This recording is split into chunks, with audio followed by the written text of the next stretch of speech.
everybody, welcome back to my channel. It's Andrea and I am here with my first hashtag pan your TBR bookshelf and color me reading update for 2022.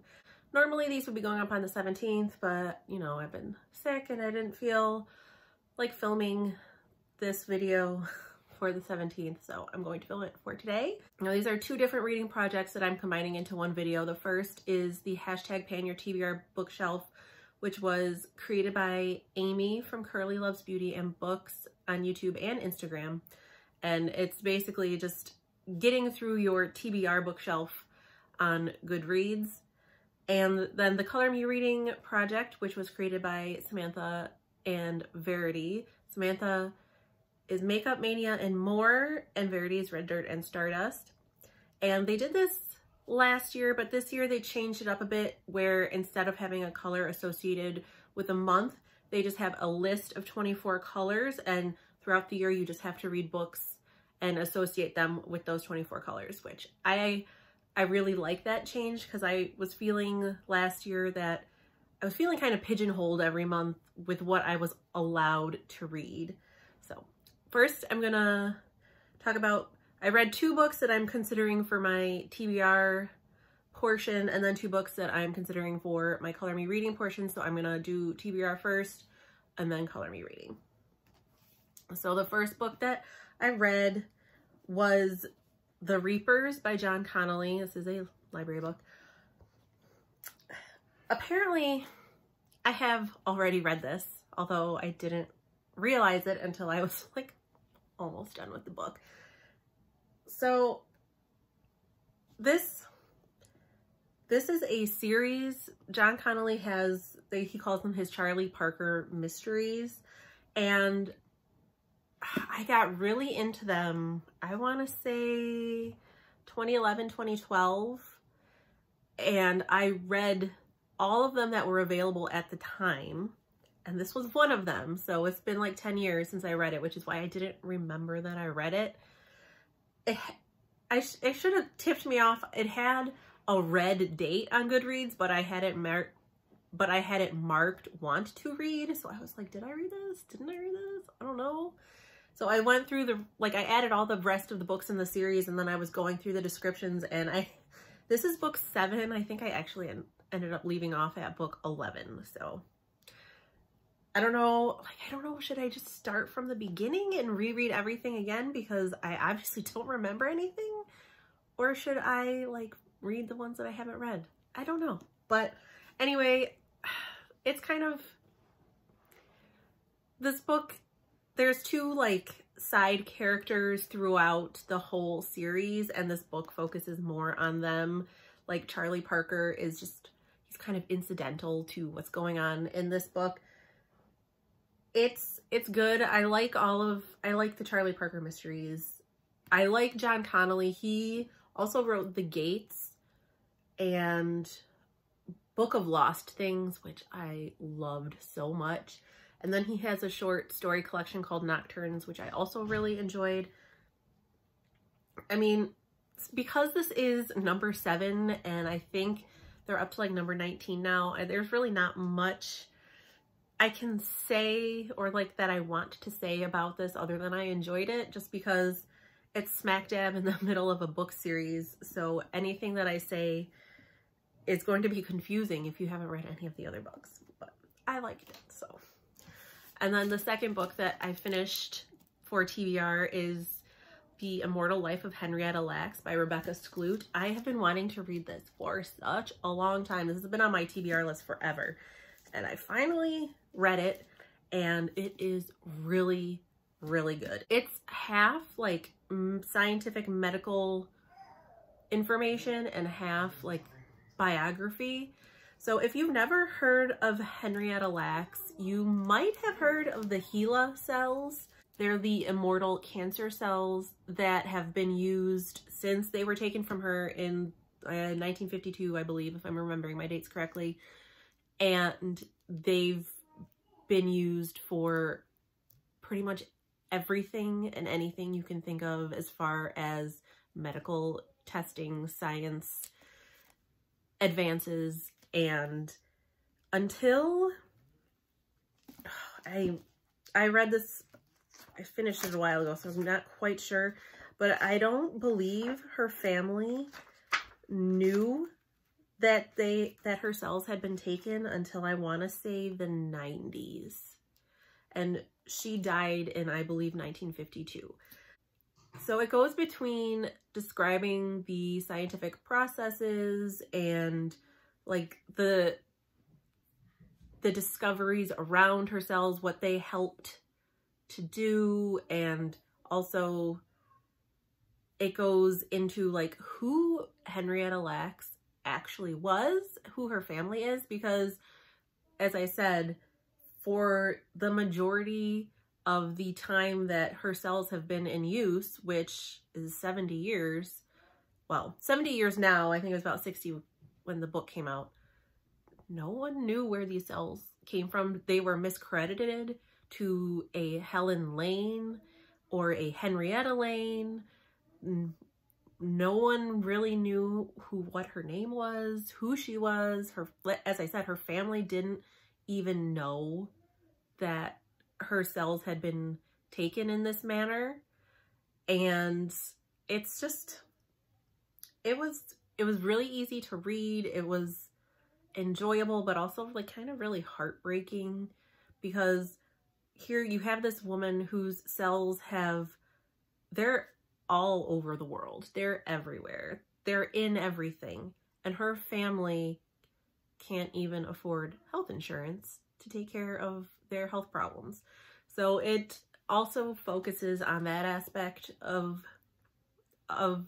using people's, I'm not even going to say bodies, because it wasn't her body, it was just a cancer cell, but using people's cells for science. And there's a big section on the ethics and what the monetary responsibilities are, if there are any. And it's interesting. It's very maddening, because guess what? The courts agree that once something gets taken from you out of your body, like cancer cells, they don't belong to you anymore, and scientists can use them to cure diseases or whatever and make millions, and you don't have any claim to any of that money, even though it was your cells that did it. So it is just very interesting, and I would really recommend it, especially for the aspect of learning about Henrietta and the Lacks family and just all of that.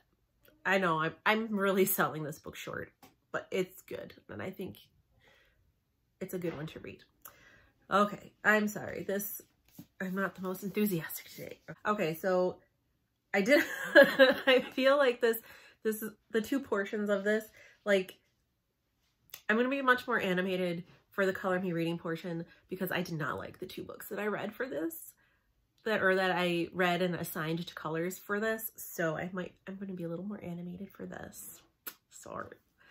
So the first book that I finished that I'm assigning to one of the colors is, I finally finished The Picture of Dorian Gray and Other Fantastic Tales by Oscar Wilde, and I am going to use this for the color Violet. I did not like this at all. Okay, well, I did not like The Picture of Dorian Gray at all. So that's a 252-page book, at least in the edition that I have. There was at least 100 pages worth of crap that could have been cut out, and I would have liked the book so much more. But no, Oscar Wilde needs to go on and on and on and on about pleasure, and the greatest thing in life is having fun and doing whatever the hell you want. And like the horror stuff is literally like the last 50 pages. It was not good. Oh, hi. Now, there were a couple of short stories that I did actually like. Let's see, the first one was called Lord Arthur Seville's Crime, and it was about like a young man who's at a party, and a palm reader is there, and he's reading everybody's palms, and he tells Lord Arthur that his palm says he's going to murder somebody. And Lord Arthur is just like, oh my gosh, what? And, you know, instead of being a normal person and being like, this palm reader guy is full of shit, he's like, oh, okay, well, I'm gonna murder somebody, so I better just do it so that I can make my fortune come true, and then I can marry the love of my life and everything will be fine and dandy. You have eggs for eyes. That looks very silly. So he keeps picking out people to kill, and these aren't even people that he dislikes. It's just, he's like, I gotta kill somebody. But that keeps getting messed up somehow. Like, he keeps getting thwarted somehow. And finally, he's getting really dejected because he keeps postponing his wedding to his fiance because he's like, I can't marry her unless I have fulfilled this portion of my future, because otherwise I'll never be happy, because I'll always be wondering who I'm going to like have to murder. So he happens upon the palm reader walking home from like the bar or something one night, and he just like throws him into the river, and he's like, oh well, that's taken care of. And then he gets married and they live happily ever after. I actually did enjoy that one. It was different. And then the next short story was The Canterville Ghost, which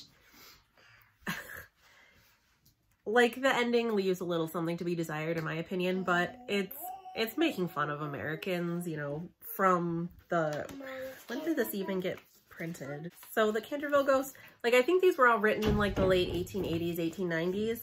So, you know, he's making fun of Americans from that time perspective. And it's just about how Americans don't believe in ghosts. This I guess preacher or this reverend and his family move into this haunted house, and they're all like, ghosts, whatever. And like the ghost is trying to terrorize them, and they're not having any of it. And it ends with the daughter like doing something to help the ghost move on into the afterlife. And then the rest were just like, he calls them poems and prose. They were all like, had a very religious tone, and they were all really weird, and I didn't like them. So I am going to declutter this book because I am never going to read it again. Even though I liked those 2 short stories, I'm not going to keep this whole book for 2 short stories. So this is done. It was a big stinker, but it's not as big of a stinker as this next book. Holy God, you could not pay me to read this again. So I am going to correlate this book with the color fuchsia just because of like there's colors down here. This is Along Came a Spider by James Patterson. Holy shit, this is bad. It is so bad. Like, I know this is his first Alex Cross novel. Maybe they get better. I'm definitely not reading anymore to find out. There is just something extra cringeworthy about a middle-aged white man writing from the perspective of a 38-year-old black cop. Like, there's a disconnect there, and it's terribly, terribly written. The dialogue is super clunky. I mean, there's plot holes big enough for the bus from Speed to drive through without having to slow down. Like, it's just bad. Okay. Getting a little ahead of myself here. It's about a man named Gary Soneji. I don't know how that's the other thing. The names in this book are flippin' stupid. Like, it's like he just scrambled up some letters and was like, oh, that looks cool. Like, the villain's name is Gary Soneji. One of the main characters' names is Jezzy with 2 Jezzie. Who the hell names their kid Jezzy? Who has the nickname Jezzy? Like, that's not a thing. That's not, no. But anyway, so this man, Gary Soneji, see, I can't even keep it straight how I'm pronouncing it. He builds up this, okay, I'm getting ahead of myself again. So the book starts with Alex Cross and his like best friend Samson, who's like basically Shack, but a cop. It's just, and they're investigating some homicides that took place in like the Black neighborhood where people don't, you know, crimes don't get solved because people don't care about what happens down there. So Alex is really invested in trying to figure out what happened to this family, because there was a mom, like a 14 or 15-year-old girl, and like a little boy who got murdered, and he's like haunted by the little boy. I mean, he's haunted by all of it, but he's especially haunted by the little boy. But like the next day, 2 rich kids from the private school get kidnapped, and they end up getting kidnapped by this Gary Soniji character who has been posing as a teacher at the school for months in order to like carry out his kidnapping plan. If this doesn't sound, if this sounds stupid already, it is. It's just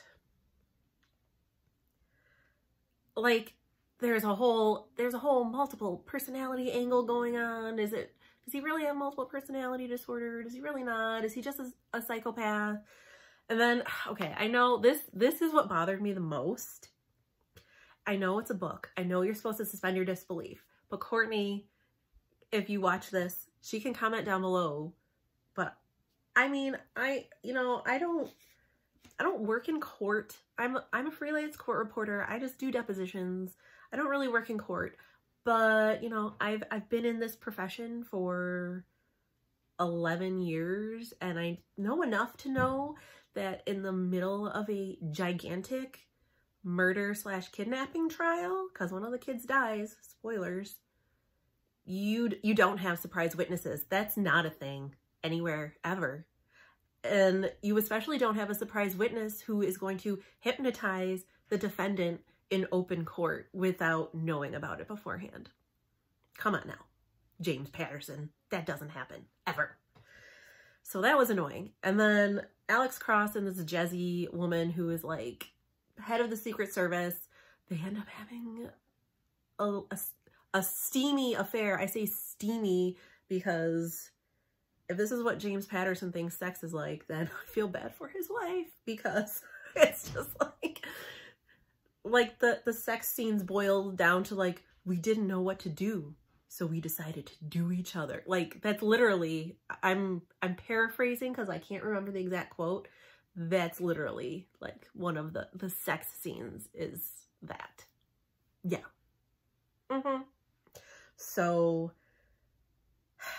there's lots more I'm sure I could say about this book, but I don't want to waste any more time on it. I will say I did give it 2 stars on Goodreads only because I didn't hate it enough not to finish it. Like, I wanted to see where this was going. And it was so easy to read because it was written for like a 5th grader. It was, did I mention how clunky the dialogue was? It was so bad. It was just bad, guys. I'm sorry if you like James Patterson. Maybe he's a better writer now. I don't know. And I will never know because I'm never reading anything by him ever again. I will leave linked down below a review that I found of this book because it is so fun. Like, I finished the book and I was looking through Goodreads. I was looking at people's reviews and there were a lot of like 4 and 5 stars. And I'm just like, okay, I guess we didn't read the same book. I know people have different tastes. I know. And there was one 1-star review and I read it and oh my God, I was laughing so hard. I was crying. It was so funny. So I'm going to link that down below if you don't care about like spoilers and all that kind of stuff. Cause when I tell you I was dying laughing, my husband was giving me looks because I was laughing so hard. I couldn't breathe. It was just, maybe it was just like the mood I was in because I had just finished it too, but I enjoyed reading that review more than I enjoyed reading that book. So that is my TBR / color me reading update for this month. I think 4 books is pretty good especially for me. That averages to like a book a week. I don't know that March's update will have quite as many books, but we'll see. But that was it for today. I hope you enjoyed. I hope you're staying safe and sane and healthy, and I will talk to you in the next one.